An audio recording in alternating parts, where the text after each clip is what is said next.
Dimanche de la Sainte Trinité, année A.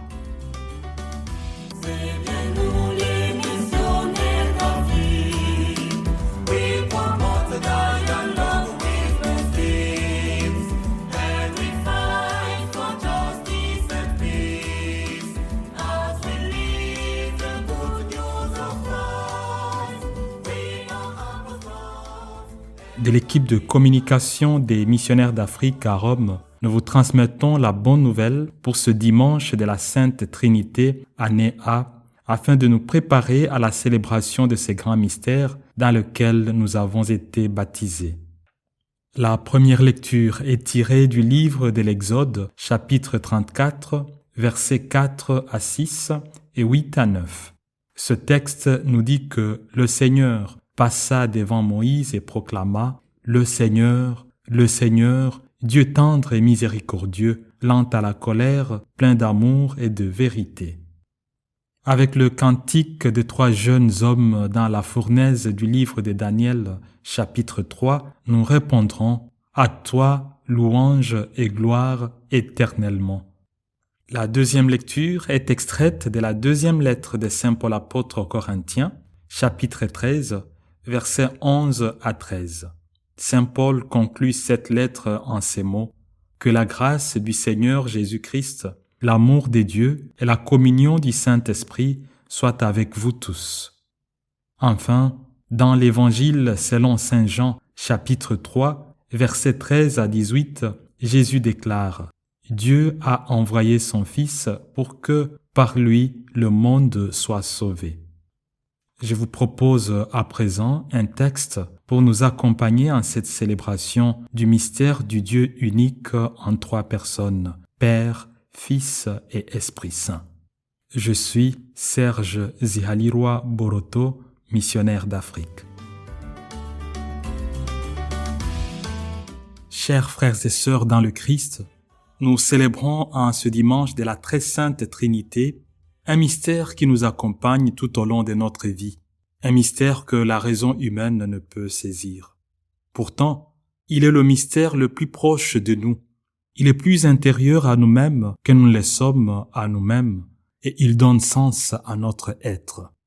Rappelons-nous que c'est dans ce grand mystère que nous avons été baptisés, selon l'envoi en mission des disciples par le ressuscité, notre Maître et Seigneur Jésus-Christ.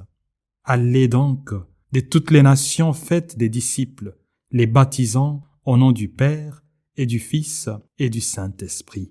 Matthieu 28, 19. Par cette même formule, nous sommes bénis et nous bénissons. De plus, nous commençons et finissons nos prières tout au long de la journée en disant au nom du Père et du Fils et du Saint-Esprit. Ne banalisons pas cette formule qui est déjà une prière invoquant la très sainte Trinité, au risque d'oublier le proverbe qui nous avertit « Trop de familiarité engendre le mépris ».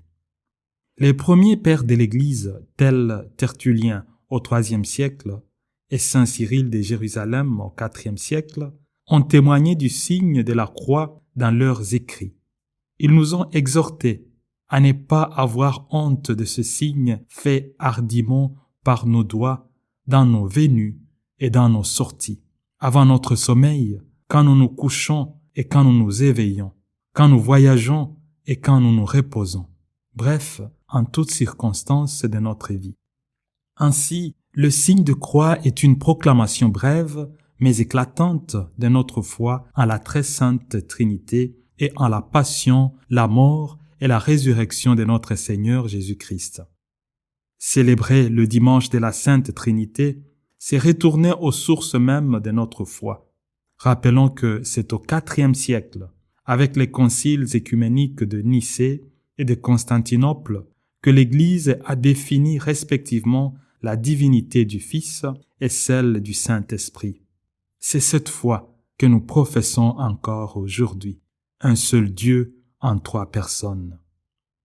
Sans chercher à donner une explication exhaustive de ce mystère, nous ne nous passerons pas de rappeler la fameuse expression développée par saint Jean Damascène au 8e siècle, à la suite d'autres pères de l'Église qu'il avait déjà utilisée, la périchorèse, un terme grec qui évoque un mouvement circulaire, se mouvoir autour en une danse divine. Jean Damascène, docteur de l'Église, a employé ces mots pour expliquer comment les trois personnes divines existent l'une dans l'autre sans confusion ni séparation. Le Père existe dans le Fils dans le Père et tous deux dans l'Esprit. De même que l'Esprit existe à la fois dans le Père et dans le Fils. En vertu de leur amour éternel, ils vivent si intimement les uns dans les autres et ils habitent si profondément les uns dans les autres qu'ils sont un. Les lectures que l'Église nous propose en cette année A nous montrent Dieu qui se révèle en venant à la rencontre de l'humanité, à la rencontre de sa création. Il se révèle en se donnant lui-même pour notre salut. Dans le livre de l'Exode, nous lisons que le Seigneur descendit dans la nuée et vint se placer là auprès de Moïse.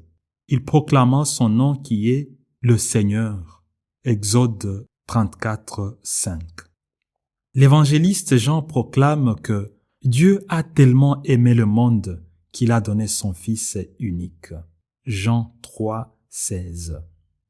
Et Saint Paul, dans sa deuxième lettre aux Corinthiens, nous recommande d'être dans la joie, de chercher la perfection, de nous encourager mutuellement, d'être d'accord entre nous, de vivre en paix, afin que le Dieu d'amour et de paix soit avec nous.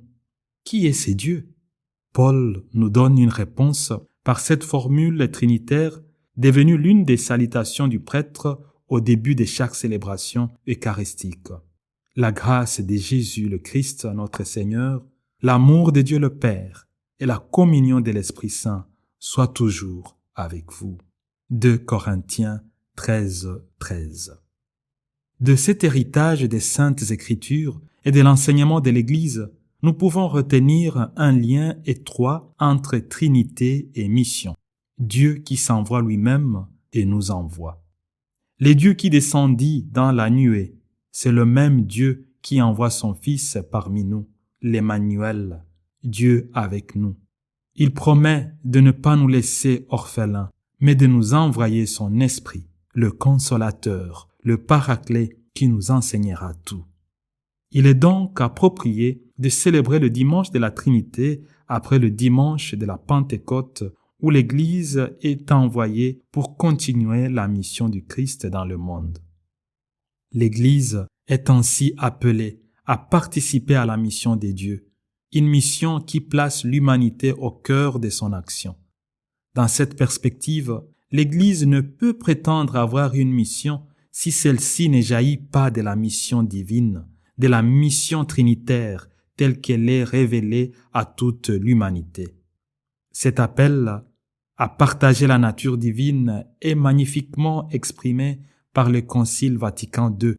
Il a plu à Dieu, dans sa bonté et sa sagesse, de se révéler en personne et de faire connaître le mystère de sa volonté, grâce auquel les hommes, par le Christ, le Verbe fait chair, accèdent dans l'Esprit Saint auprès du Père et sont rendus participants de la nature divine. Chers frères et sœurs dans le Christ, prions donc que l'Église, introduite dans cette vie de la Trinité, poursuive sa mission en devenant instrument de l'œuvre divine, afin d'amener tous les peuples à la communion qui est avant tout communion avec Dieu. Comme dans le mariage, deux familles se rassemblent pour n'en former qu'une seule. De même, Jésus, l'époux, nous introduit, nous, l'Église, son épouse, dans la famille et la communauté divine. Cela nous amène à prier aussi pour nos familles humaines et pour les communautés où nous vivons. Pour nous, missionnaires d'Afrique, notre fondateur, le cardinal Lavigerie, nous a exhortés à vivre en communauté, idéalement de 3 confrères. Que notre célébration de la Sainte Trinité renouvelle le visage de notre monde aujourd'hui. Que nos familles et nos communautés vivent dans la joie, grandissent pleinement, s'entraident, demeurent unis et vivent en paix. Et que le Dieu d'amour et de paix soit avec nous. Au nom du Père et du Fils et du Saint-Esprit. Amen. Pour en savoir plus sur les missionnaires d'Afrique, rendez-vous sur notre site web mafrom.org. Vous pouvez également nous trouver sur YouTube sous le nom de Padri Bianchi et sur Facebook en tant que missionnaire d'Afrique. N'oubliez pas de télécharger l'application La Vigerie. Notre fondateur, Charles Cardinal Lavigerie, nous a appelés à être des apôtres et rien que des apôtres. Que la bonne nouvelle de notre Seigneur Jésus-Christ trouve une terre fertile dans votre cœur. Une production de l'équipe de communication des missionnaires d'Afrique à Rome, Vitus Dana Abobo, Salvatore Muñoz Ledo Ruvalcaba et moi-même, Serge Zialiroy Boroto.